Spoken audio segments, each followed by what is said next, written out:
there. Subscribe to my channel. And also press this bell icon.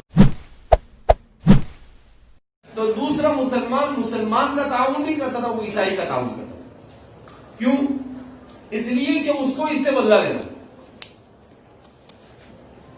اس سے کیا کرنا ہے؟ اس کو اس سے بدلہ لینا ہے. تو اس سے بدلہ لینے کے لیے وہ کیا کرتا ہے؟ دوسرے عیسائی کا تعاون کرتا ہے. اور اس طرح سے ایک دوسرے کا تعاون کیا انہوں نے, یعنی مسلمانوں نے عیسائیوں کے خلاف تعاون کیا اپنے دوسرے مسلمان بھائی کے مقابلے میں. اور ایسا کرتے کرتے مسلمانوں نے ملک شام ان کے ہاتھ سے نکل گیا, مصر ان کے ہاتھ سے نکل گیا, اور پھر آہستہ آہستہ فلسطین بھی ان کے ہاتھ سے کیا ہو گیا؟ نکل گیا. اس کے بعد جب ان کو تسلط حاصل ہوا, اس کے بعد مسلمانوں اور عیسائیوں کے درمیان 12 صلیبی جنگیں ہوئی. کتنی صلیبی جنگیں ہوئی؟ 12.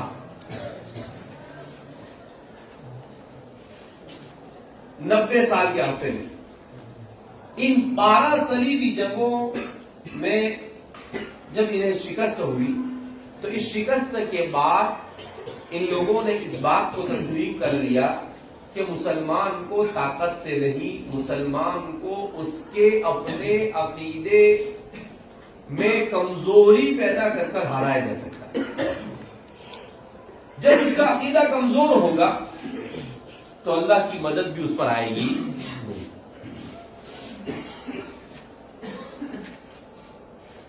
اس لیے کہ آپ پورے قرآن کریم کے اندر اگر آپ غور کریں, قرآن کریم نے نصرت کو ایمان کے ساتھ لازم کیا ہے, اسلام کے ساتھ نہیں. اس کا لازم کیا ہے ایمان کے ساتھ. انتم الاعلون ان کنتم مؤمنین. ما جعل اللہ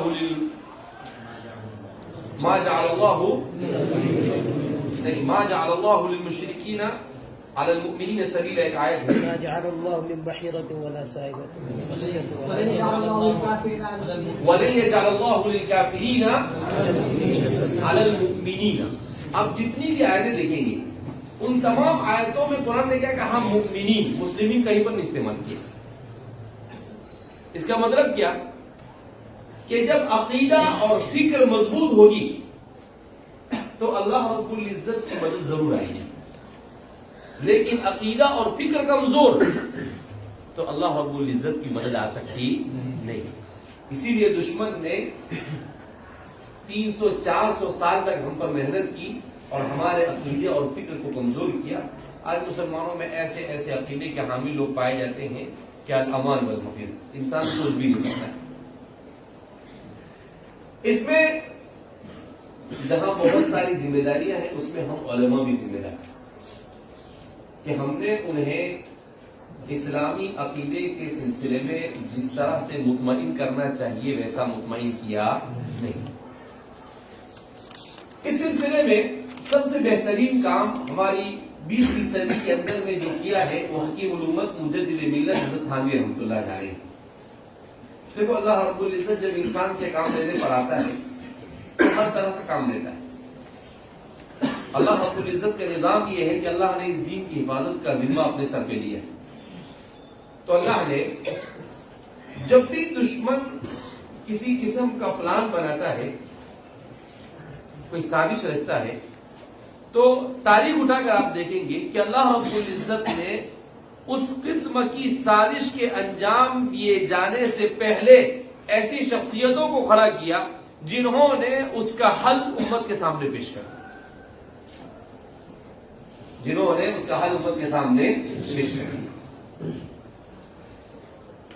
یہ فلسفہ جدیدہ جن خرابیوں کو لے کر آ رہا تھا اس کا مضبوط انداز میں رد کیا گیا تھا, بہت ضروری ہے.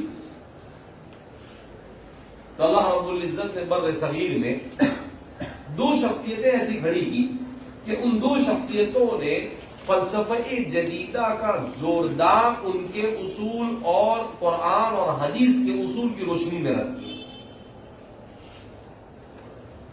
لوہا لوہے کو کاٹتا ہے, لہذا ان کے اصولوں کو ان کے اصول سے کاٹا. اس میں سب سے بڑا نام حجت الاسلام حضرت مولانا قاسم صاحب نانوتوی نور اللہ مرقدہ اور دوسرا نام حکیم الامت مجدد ملت حضرت تھانوی رحمۃ اللہ علیہ. حضرت تھانوی رحمۃ اللہ علیہ نے اس سلسلے میں سب سے بہترین کام یہ کیا کہ ایک مرتبہ حضرت تھانوی کا گزر ہوا علی گڑھ سے. تو علی گڑھ کے پروفیسر اور وہاں کے طلباء نے حضرت سے درخواست کی کہ آپ ہمیں کوئی نصیحت کریں. حضرت نے کہا کہ انہیں کیا نصیحت کرنی چاہیے. تو آپ نے برجستہ ایک تقریر کی اور وہ تقریر ایسی تقریر ثابت ہوئی جس نے فلسفہ جدیدہ کی روشنی میں اسلام پر جتنے اعتراضات کیے گئے ان تمام کے اصول مہیا ہوئے. ایک برجستہ تقریر.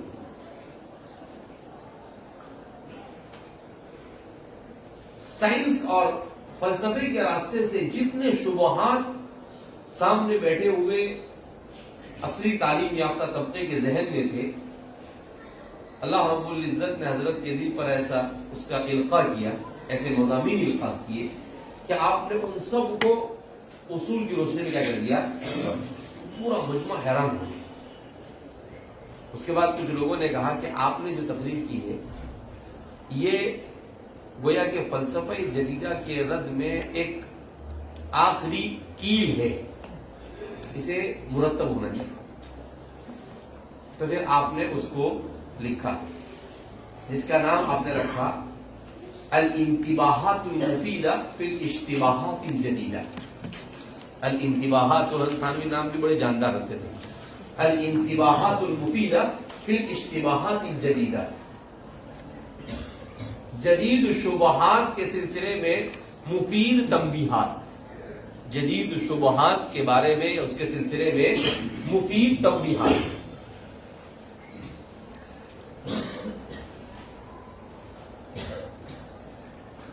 اس سے پہلے اللہ رب العزت نے ایک کام لیا تھا حضرت مولانا قاسم صاحب نانوتوی نور اللہ قدمہ سے. حضرت نے کتاب لکھی تھی تصفیۃ العقائد. چھوٹا سا رسالہ ہے, کتیب, مشکل سے 60-70 صفحے کا رسالہ ہوگا. وہ اصل میں حضرت نے لکھا تھا سر سید کے خط کے جواب میں. سر سید نے اپنے ذہن میں جو جدید شبہات قائم ہوئے تھے ان شبہات کے بارے میں حضرت کو کہا کہ میرے ذہن میں آتا ہے یہ, میرے ذہن میں یہ آتا ہے. تو آپ نے اس کے خط کا جواب دیا. وہ ایک کتاب کی شکل میں کیا ہوا, شائع ہوا. لیکن چونکہ یہ دونوں چیزیں ایسی ہیں جو خالص علمی اور فلسفیانہ انداز ہے, لہذا فلسفہ قدیم اور جدید آدمی اگر نہیں پڑھتا ہے تو وہ اسے سمجھ سکتا نہیں. آپ بھی اگر لے کر بیٹھیں گے تصفیۃ العقائد تو ایک صفحہ آپ پڑھیں گے, ایک بار پڑھیں گے, آپ بولیں گے مام جی کیا کہا گیا اس میں. دوسری بار پڑھیں گے آپ کہیں گے کچھ سمجھ میں آتا نہیں. اردو میں, عربی میں نہیں ہے, اس میں ہے وہ اردو میں. لیکن چونکہ ہمیں مناسبت نہیں فلسفے سے, لہذا ہمیں اس کی اصطلاحات کا علم نہیں سمجھ سکتے. تو اس کے باوجود بھی ہم اپنے اس درس میں جو ہفتے میں ایک دن ہوگا اس میں یہ کوشش کریں گے کہ حضرت تھانوی رحمۃ اللہ علیہ کے بیان کردہ ان اصول کو سمجھا جاوے آسان انداز میں, آسان اسلوب میں.